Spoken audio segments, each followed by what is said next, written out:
রাধে রাধে। এবারে চলো এটার উপরে কিছু ডিজাইন করব। রাউন্ড শেপ দেওয়া তো হয়ে গেছে, এবারে এই যে এক্সট্রা কাপড় যেটা রয়েছে, মানে ব্লাউজের পাড় হিসেবে যেটা ছিল সেটা দিয়েই আমি ডিজাইনটা করব। এখানে দেখো যতটা আমার কাপড়টা লাগবে সেই হিসেব মতো আমি কেটে নিয়েছি। তার ভেতর দিকে আমি মেন ফেব্রিকটা রেখে দিয়েছি। মেন ফেব্রিকটা রেখে দেওয়ার পরে আমি সেলাইটা করে নিচ্ছি। মানে মেন ফেব্রিক যেটা মানে পাড়ের সামনের দিকটা সেই অংশে লাইনিংটা রেখে দিয়েছি।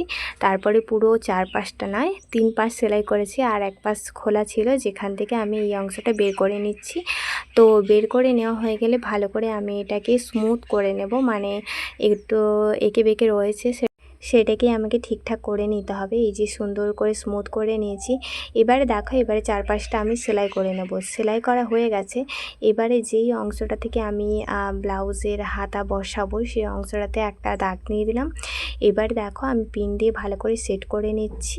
তো এরপরে এই রাউন্ড শেপ বরাবর আবারও আমি সেলাই করে দেব। রাউন্ড শেপ বরাবর সেলাই করে দিলেই কিন্তু আমার পুরোপুরি কাজটা কমপ্লিট হয়ে যাবে। তো যাই হোক, এই ভিডিওর লং ভিডিও অলরেডি তো পোস্ট করা হয়ে গেছে আমার চ্যানেলে। যারা যারা দেখোনি অবশ্যই কিন্তু এই ভিডিওর ক্যাপশনের উপরে বড় ভিডিওর লিঙ্ক প্রোভাইড করা থাকবে, চেক আউট করে নিও। সেখানে সমস্ত ডিটেলসে আমি তোমাদের সাথে শেয়ার করেছি। তো দেখা হচ্ছে নেক্সট পার্টে। রাধে রাধে।